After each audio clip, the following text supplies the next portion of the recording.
สบายดีเจ้าตอนนี้เราก็อยู่ที่ทางด่วนพอดีมานะเราก็เห็นว่ามีหมอกควันนะเจ้ามันลงตามแต่ละจุดละบอนเป็นจำนวนลงหลายเจ้าท่านผู้ชมที่เห็นอยู่นี่เป็นขาวๆไปพุ่นนะเจ้าบ่แม่นเป็นหมอกหนาวเด้อหมอกเย็นหมอกน้ำบ่แม่นเด้อเจ้าแต่นี่แม่นหมอกควันผลของการจูดป่าทางไร่แล้วก็ผลของการไฟไหม้ลามป่าบวกกันกับเข้ามาทางฤดูแล้งเนาะมันก็เฮ็ดให้มักจะมีเหตุการณ์แบบนี้เกิดขึ้นทุกพื้นที่เด้อนี่หลายพื้นที่ในตัวเมืองนครหลวงวิงจันทน์เองนี่ก็ถือว่าเห็นนะเจ้าอ่าทางเมืองสังของแห่งหนักเพราะว่าไกลกับภูพะนังบ่อนที่เพิ่นได้มีการอันน่ะไปรดน้ำเพื่อหมอดไฟป่านะเจ้าจากเจ้าหน้าที่ทหารแล้วก็เมืองวังเวียงเองอีกก็เป็นอีกหนึ่งเมืองที่ว่าได้รับผลกระทบจากฝุ่น PM 2.5นี่แหละคือเฮ็ดนำกันให้เป็นหมอกเป็นควันจังซี่เจ้านี่เป็นทางด่วนที่เฮาขึ้นมาตอนนี้ถือว่าขี่มาตั้งแต่เดิมต้นจากทางนครวิงจันทน์มาก็เห็นแต่ว่าใกล้สิเข้ามาทางเมืองวังเวียงเมืองโพนโฮงเท่าใดก็แฮ่งรู้สึกว่ามันก็น่าหูน่าตาขึ้นหลายหันนะเดี๋ยวเราเบิ่งบรรยากาศนำกันตื่มเจ้าท่านผู้ชมบวกกับเบิ่งทางด่วนไปแล้วก็เบิ่งเกี่ยวกับทางฝุ่น PM 2.5บางพื้นที่เพิ่นก็ว่าเฮ็ดเป็นสีแดงเนาะพื้นที่ใดที่เป็นสีแดงหมายความว่าเป็นพื้นที่ค่อนข้างมีความเสี่ยงอันตรายสมควรการสูบดมเข้าไปนี่อาจเฮ็ดให้ปอดอักเสบได้เนาะเจ้าคือเราเห็นข่าวจากประเทศเพื่อนบ้านเพิ่นก็ได้บอกว่ามีแพทย์มีชายหนุ่มคนหนึ่งอายุประมาณ19ปีนะได้สูดดมเอาแห้งเกินไปเนาะเกี่ยวกับเรื่องทางฝุ่นหั้นนะสูบหลายว่าซั่นซะก็เฮ็ดให้ปอดอักเสบเกือบเอาบ่อยู่ว่าซั่นฉะนั้นนี่แหละคือความอันตรายของมันฉะนั้นเพิ่นก็บอกว่าความเสี่ยงควรหลีกเลี่ยงกันหั้นนะถ้าสมมุติว่ามีกรณีฝุ่น PM หลายนี่เพิ่นว่า1ควรไปบ่อนซุมโซนหลายอ่าประเภทนั้น2บ่อนใดที่มีรถหลายรถแออัดเพราะว่ามันจะเกิดจากท่อไอเสียจากควันจากหยังอ่า3นี่ก็คือหยุดกิจกรรมกลางแจ้งที่มีบ่อนหมอกควันหนาแน่นอิหยังประมาณนี้เจ้าคันสิเว้าง่ายๆให้ดีก็คืออยู่เหย้าอยู่เรือนนั่นแหละเนาะบ่ออกไปไสประมาณนั้นเจ้าแต่ว่าเราได้ออกเดินทางมาแบบนี้แล้วก็ไปเบิ่งนำกันว่ามันจะเป็นจังไดเนาะเจ้าท่านผู้ชมก็รู้สึกย้านอยู่เด้บ่แม่นบ่รู้สึกย้านสังเกตได้ถึงว่ารถเบาบางก็เนื่องจากนี่แน่บ่เนาะหรือว่าหลังปีใหม่แล้วนะเพิ่นพักผ่อนเพิ่นเมื่อยก็เป็นไปได้อันนี้เราก็บ่แน่ใจเนาะแต่ว่ารู้สึกว่าบางผิดปกติได้ตามถนนหนทางเส้นทางที่จริงแล้วต้องขี่สวนๆกันหลายสมควรเลยมามื้อนี้นะเจ้ามื้อนี้แม่นวันที่17เด้อเจ้า17เมษายน2026เฮามาเบิ่งนำกันนี่แหละเจ้าถือว่าเราก็ได้เอาปีใหม่แล้วก็แอดมินเองก็เลยเอ่อตัดสินใจมาเบิ่งเด้อเจ้าท่านผู้ชมเบิ่งภูเด้อเจ้านี่แม่นเป็นภูผาอันนี้นะเรากำลังจะโหลดอุโมงค์เนาะ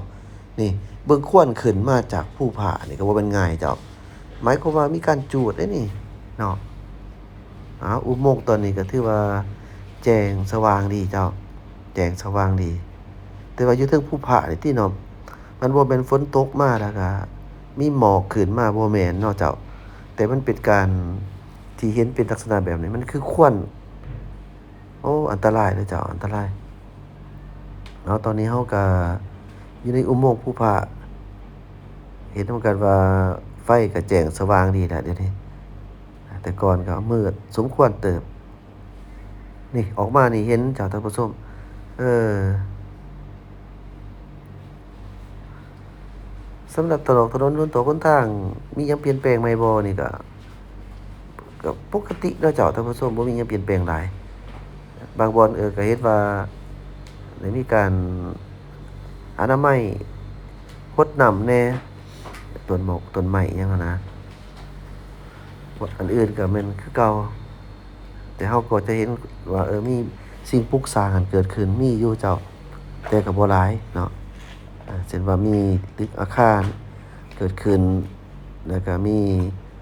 โรงงานหยังต่างๆเข้มทางด่วนก็มีให้เห็นอยู่ส่วนแนวอื่นนี่ก็ธรรมดาเจ้าก็มีอยู่รถนี่โดนๆเห็นเนาะ2-3คันแต่ว่าแต่ก่อนนี่ห้วยขึ้นทางด่วนนี่วังเวียงจันทน์นี่ก็ถือว่าหลายอะนะเจ้า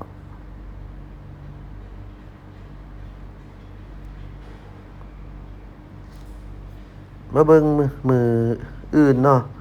วันที่18วันเสาร์นี่คนจะหลายบ่เฮาก็มีแผนจะนอนคืนหนึ่งเนาะ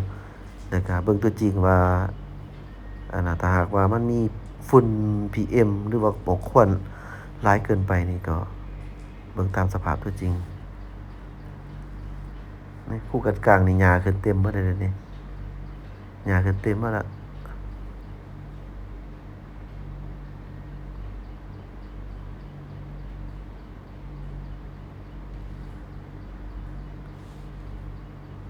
หลายคนถามมาว่าปานใดโครงการทางด่วนระหว่างวังเวียงไปหาแขวงหลวงพระบางจะสร้าง อันนี้นี่ก็เฮาเคยเว้าผ่านมาเนาะว่าอีกตามข่าวเพิ่นบอกมานะก็แม่นอยู่ในขั้นตอนของการคะเกี่ยมต่างๆนี่แหละโดยเฉพาะก็สิแม่นทึ้นนี่แหละเจ้าเออบริษัทรับเหมาก่อสร้างอิหยังประมาณนี้แต่เรื่องการอนุมัติเพิ่นอนุมัติแต่โดนอยู่แล้วเนาะสำหรับทางด่วนอ่านับแต่วังเวียงไปหาหลวงพระบางแต่เว้าเรื่องทึ้นนี่แหละเจ้าเนาะ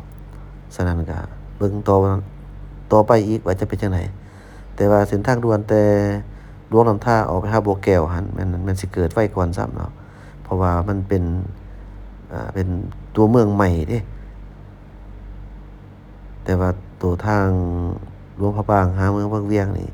บ่ว่าสิเกิดโดนนานเพียงใดมันมีหลายในหยังแต่ว่าเกิดบ่หั้นเกิดแท้เรื่องเกิดแต่ว่าบ่ว่าโดนปานใดเนาะเพราะว่ามันนอนอยู่ในแผน BRI นะแผนของการก่อสร้างเส้นทางสายใหม่ของทางสปปจีนและก็สปปลาวเฮาเพื่อหันสู่ประเทศที่บ่มีทางออกสู่ประเทศให้กลายเป็นประเทศที่เสื่อมจอดฉะนั้น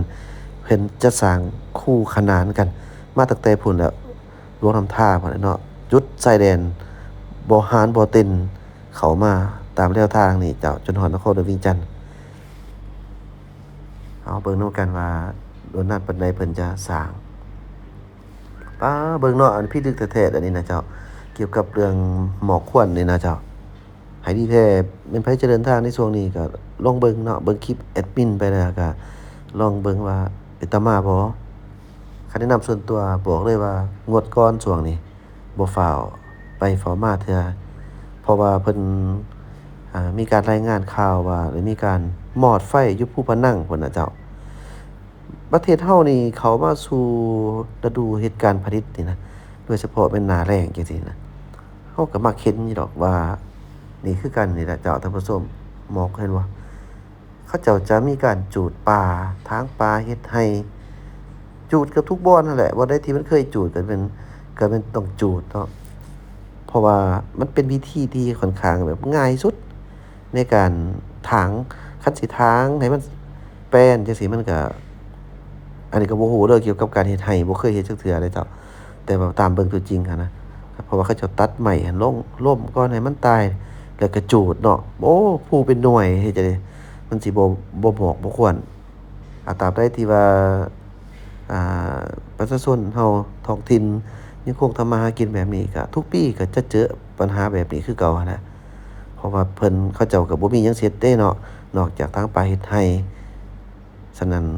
อันนี้นี่ก็ต้องเป็นการแก้ไขของภาครัฐบาลพู้นแหละว่าเพิ่นจะมีการแก้ไขจั่งใดแต่ว่าแน่นอนล่ะต้องแม่นคันบ่ให้เพิ่นเฮ็ดป่าเฮ็ดไร่อีกจักสิหยังกินอิหยังประมาณนั้นเจ้าหมอกควันก็จะขึ้นทางภาคเหนือหลวงพระบางแฮ่งหลายเด้อหลวงพระบางเขตได้มีผู้ว่าซั่นซะขึ้นทางภาคเหนือนี่โอ๊ย มี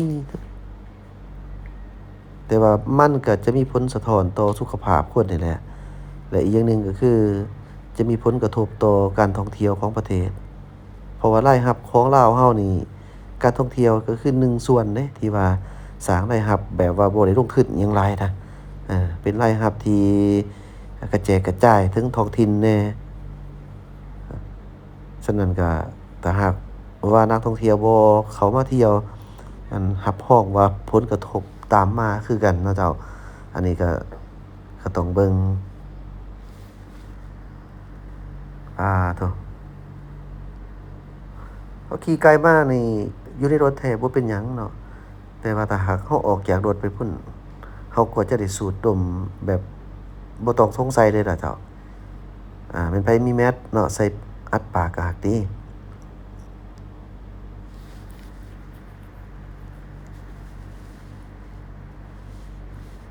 ถ้าเปลี่ยนเป็นควันให้มาเป็นหมอกนี่คือสิดีฉะนั้นเดี๋ยวนี้นักท่องเที่ยวต่างประเทศผู้ที่เพิ่นเคยมาลาวน่ะเพิ่นจะรู้ดีเดะว่าฤดูใดควรเข้ามาท่องเที่ยวในประเทศลาวบ่แม่นว่าเอาตลอดปีเนาะฤดูหนาวเป็นฤดูที่ปลอดภัยที่แบบว่าผู้คนมักเข้ามาท่องเที่ยวหลายที่สุดอาต่างแต่ว่ากลิ่นน้ำบ่คักปานใดแต่ว่ามันก็เป็นจุดท่องเที่ยวที่เหมาะสมอีกแบบหนึ่ง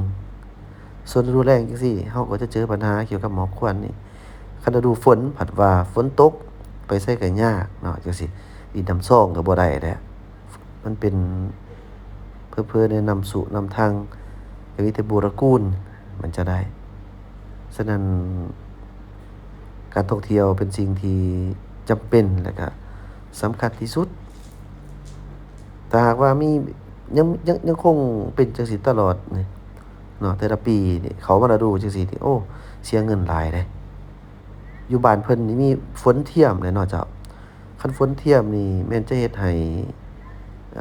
ที่เราเห็นเป็นควันจั่งซี้นี่ลงไวเจ้า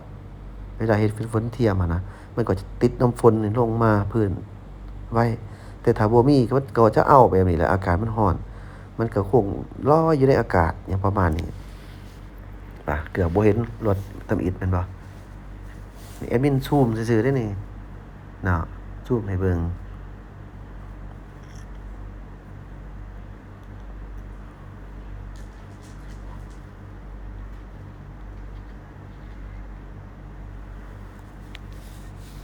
กระจายทุกพื้นที่เลยเจ้าอะไรในคลิปนี้เจ้าท่านผู้ชม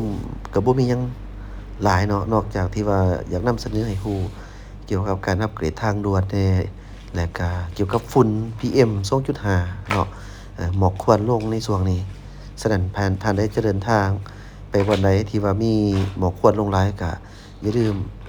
ใส่ผ้าอัดปากไว้เด้อเจ้าปิดปากปิดดังเนาะมิดชิดโดยเฉพาะแม่นลูกหลานผู้น้อยนี่แหละเจ้าแฮ่งควรตรงไหนให้เขาเจ้าได้ใส่เอ้าถือว่าคลิปนี้ก็เพื่อท่านใดที่คิดจะเดินทางย้ำอีกเทื่อหนึ่งการที่เกิดหมอกควันแบบนี้แม่นเกิดจากไฟไหม้ป่าแหน่เกิดจากการจุดป่าทั้งไร่บวกกับเราเจ้าข้อยนี่แหละมีการจุดขี้เหงื่อแบบสะอ้ายจุดขี้เหงื่อสะอ้ายมันก็มีส่งผลนำกันบวกกับท่อไอเสียควันไหม้ฤดูแล้งอิหยังต่างๆเด้อเจ้าขอบใจที่ติดตามรับชมสบายดีเจ้า